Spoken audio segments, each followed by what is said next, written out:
здесь, с этой центральной площади, моей уже... Это мое любимое место, наверное, сейчас на данный момент в школе. Здесь отсюда вход в кафе. Вход, выход, вы также можете из кафе выйти вот прям сюда, вот в эту во всю красоту.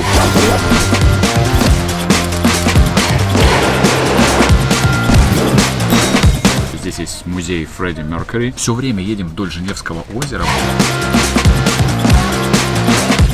У нас все студенты изучают еще один дополнительный язык. Everybody loves free ride. It's like the boom. Where are you coming from? New York. You're from New York. You're from America. Я помогаю Хане именно со студентами, которые русскоговорящие. Отсюда отходит фуникулер. Try and focus a lot on sport and the mountains. And this is a mix of all ages. It's good right now.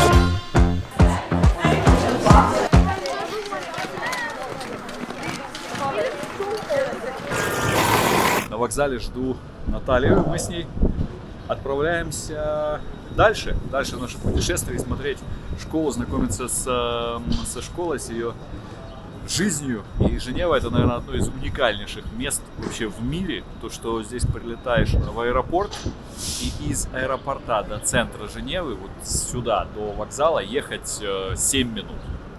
Представляете?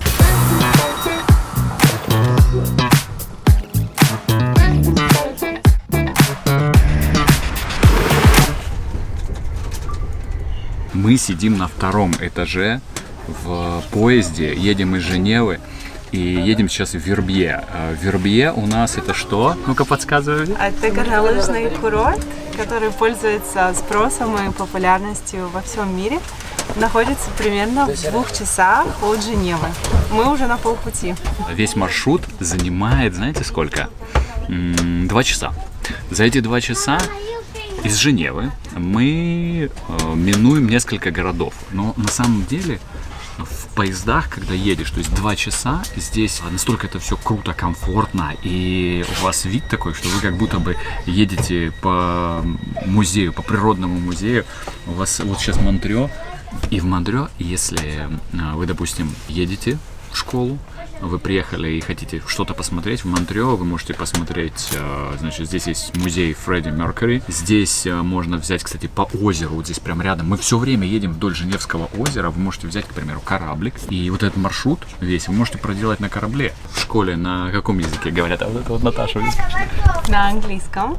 Да, в школе говорят на английском. А она билингвальная? Можно еще что-то учить? У нас все студенты изучают еще один дополнительный язык. Чаще всего это французский.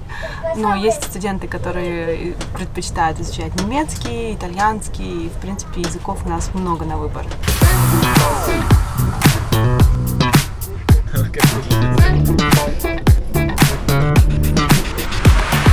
Ага. И вот Вербье. Вот это у нас станция. И сразу отсюда, смотрите, вот это вот зданице такое, отсюда отходит фуникулер. Вон, видите, они едут. Фуникулерчики такие. Мы сейчас сядем на него и едем наверх на курорт Вербье. Это, кстати, очень главное, что нас выдержала эта кабинка.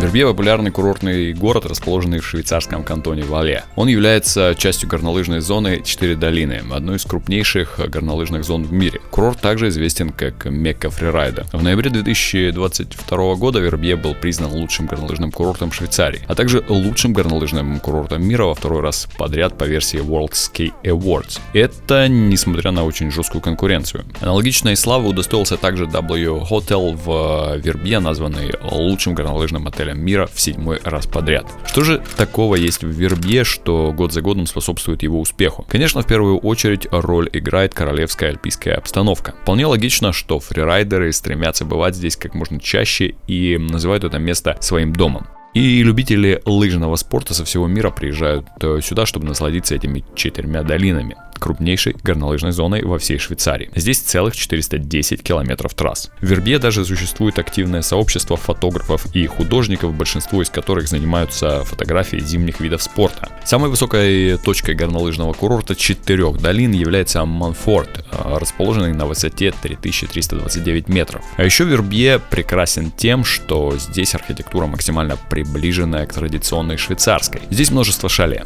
Это деревянные дома в горах с покатыми крышами, нависающими карнизами и большими балконами. Эти сооружения не только эстетичны, но и спроектированы так, чтобы выдерживать сильные снегопады зимой. Многие здания в Вербье имеют деревянные фасады, которые не только добавляют уюта и деревенской атмосферы, но и сочетаются с традиционными строительными материалами, используемыми в швейцарских Альпах. Сочетание дерева и камня показывает взаимосвязь архитектуры с окружающей природой. Шале в Вербье, как правило, имеют просторные балконы или веранды, с которых открывается панорамный вид на окружающие горы.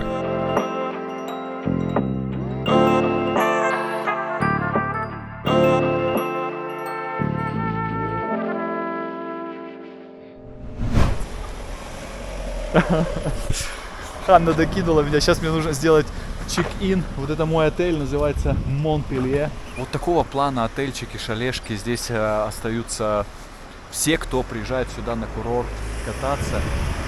И мы над ними сейчас только что на фуникулере, можно сказать, пролетели, да, наверное, проехали. Будет такое не совсем уместное слово, потому что мы были над ними. Бомба, очень круто.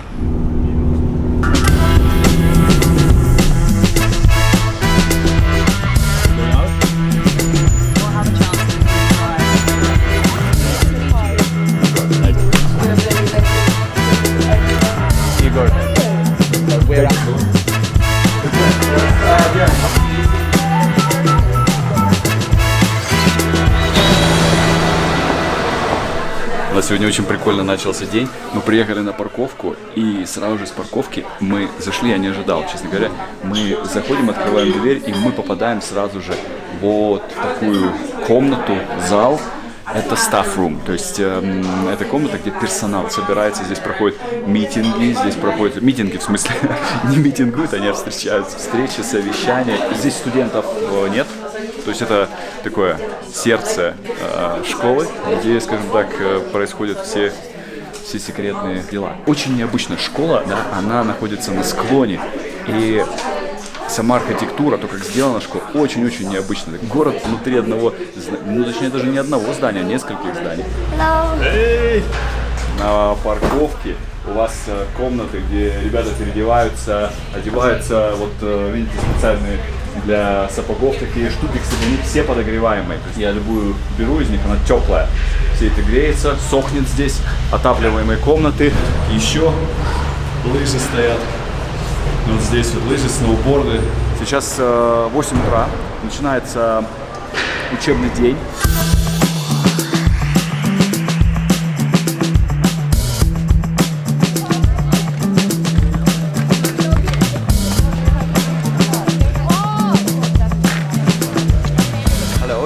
My name is Fitzroy. I am the head of the ski program of the school. Well, what is going on right now? Like where the kids go and like how the day starts? So we are outside of the school, and in this moment in Verbier, you can see we are a little bit limited with the snow. But normally we start skiing just from here. When we finish the lessons, we come back skiing until this point. Every time that we ski, that is Monday, Wednesday, Friday morning for some of them. We ski on Saturdays, we ski also on Sundays. Everybody loves free ride. It's like the boom of the moment, and here you have so many options to do free ride.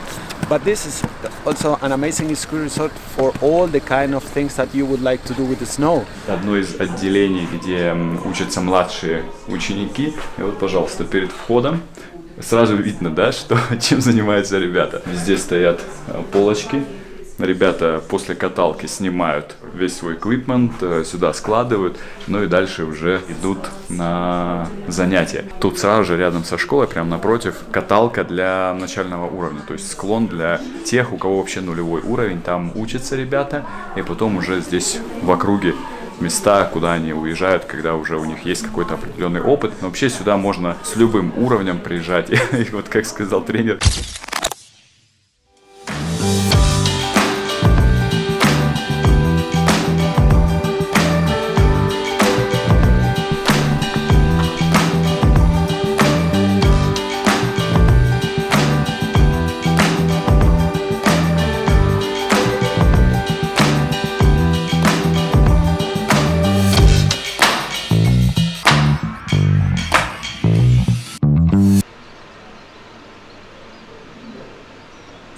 Вообще, архитектор вот этого всего места, он выиграл международную награду в Париже. То есть, чтобы вы понимали, насколько крутая эта локация. Вообще, вот этот район Вербье, он считается самым дорогим.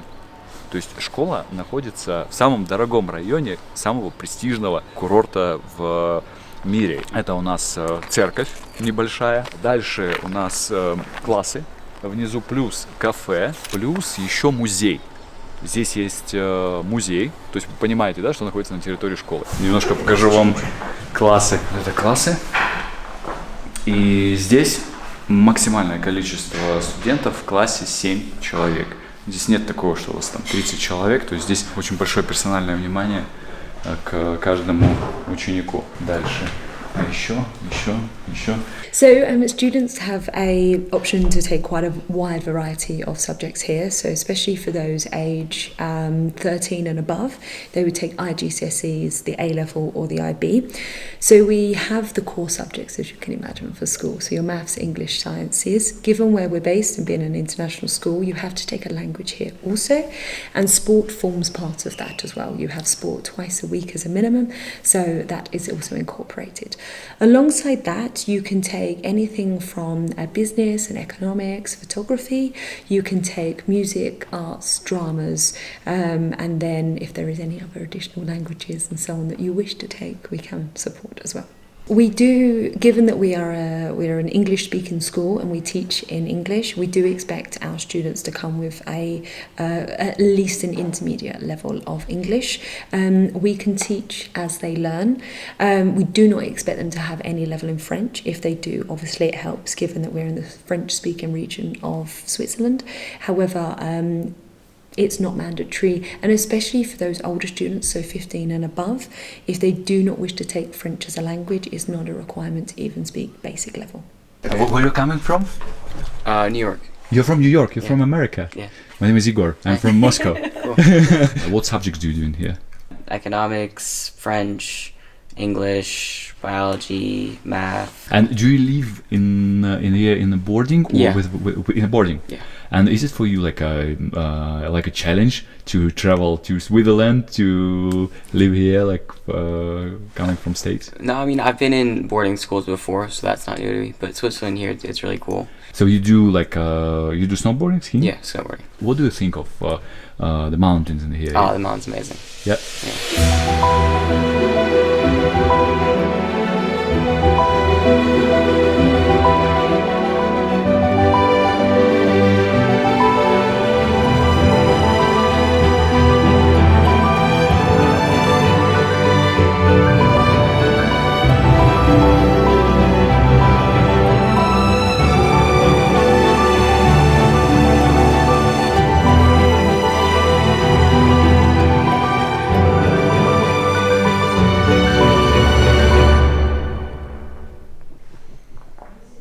Очень крутой аудиториум, и здесь еще выставлено африканское искусство. Здесь различные коллекции фигурок всяких африканских. Здесь же вот, я не знаю, инструмент. Даже не знаю, что это такое. Видите? И смотрите, вот здесь вот у вас, значит, зал, а там же стоят фортепиано, музыкальные различные инструменты. Здесь же, видите, вот такие вот зоны сделаны, прикольные для занятий. И посмотрите, камни огромные, просто огромные камни. Все это внутри. Здесь еще один зал поменьше. Вот видите. So this is our school auditorium. This space is used for our tings. So a ting is another word for a school assembly. And also our music lessons. So we gather here on a Tuesday and a Friday morning. Parents, students, staff are welcome. And we also use this for a chance for students to learn an instrument. So you can play the piano, the drums, the violin, the guitar, ukulele, singing lessons, and also drama. So it's a fantastic space.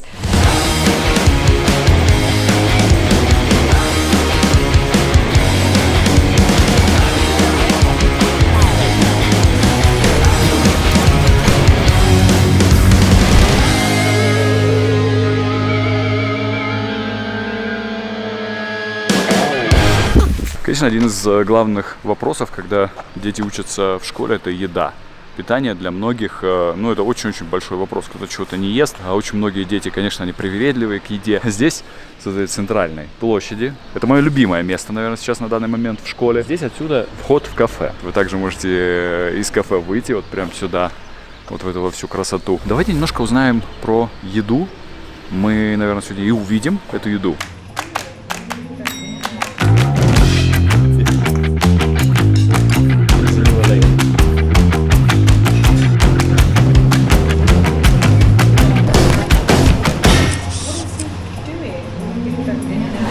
Вот это место, кафе, одновременно это и кухня, вот где Матео, это шеф школы, он готовит всю еду здесь, и это место, это еще и кафетерия. Здесь собираются родители утром, когда приезжают, развозят детей, они могут выпить кофе, и плюс это место, где родители могут пообщаться спокойно, в нормальной, хорошей обстановке.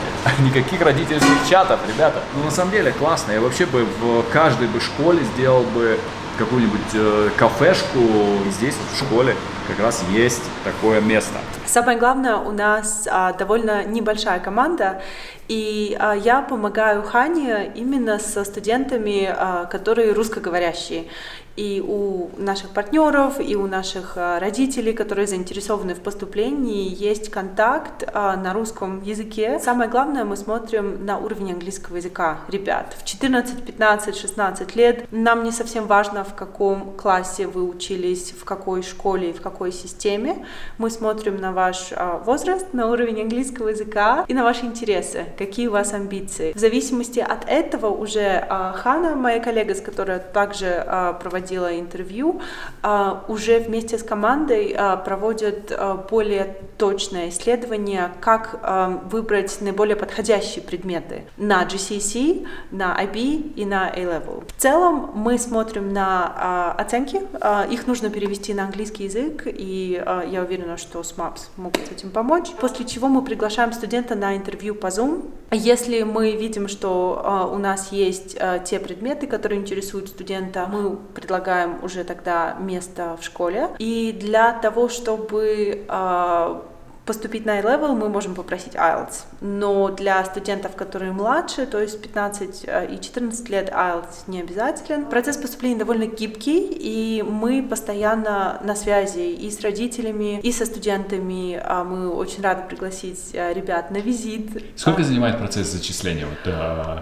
Минимально, максимально? 2 недели. То есть можно поступить в школу за 2 недели и уже потом начать визовые процессы. Если к нам приходит семья и говорит, вот у меня ребенку тут 8 лет, он в 1 классе учится, хочет учиться у вас. Это кого вы ждете? Какого возраста, ребят? Здесь, если у семьи есть возможность переехать в Вербье, в нашей школе учатся ребята даже с 4 лет. Это семьи, которые переезжают в курорт в Вербье, живут, работают, наслаждаются на пансион, а мы принимаем с 11 лет. И ребята к нам приезжают из абсолютно разных стран, начиная от Бразилии и заканчивая Австралией.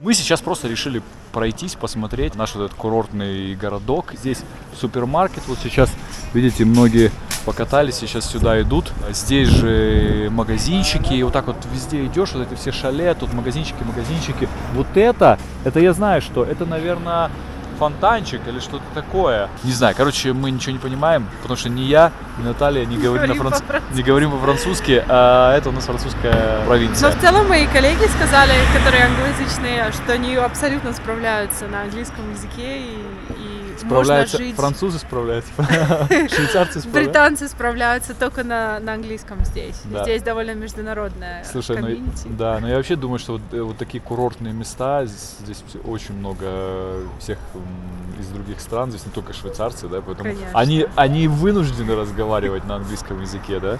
Ребят, вот Оле, он вообще закончил Кембридж, и некоторые студенты, у которых я брал интервью, они сказали, что Оле лучший преподаватель здесь.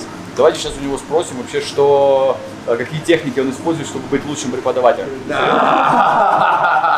Honestly, I think nothing so much as a technique, but more just really enjoying my subjects, which doesn't make me unique here actually, because a lot of the teachers here are really experts and really passionate about their subject, and haven't just done their subject at university, but have gone on to apply what they've learned in real life scenarios too. And I think that's what I'd say, you know, just show the kids how much you love it and they love it too.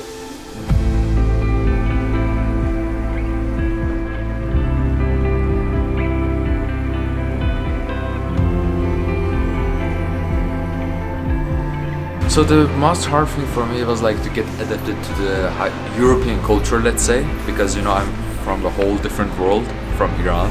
The culture is different, the way that you communicate with people is different. Yeah, it was a bit hard to get used to their culture, but after you know them, they're like a really nice people. They're like super warm with you. For example, one of the interesting things in Switzerland for me was like you walk in the street and some like random people, they say bonjour to you. I was like, why this guy's saying like bonjour to me, like he doesn't even know me. Most of my friends are Russians, I like them so much. So if Russian people are watching, привет.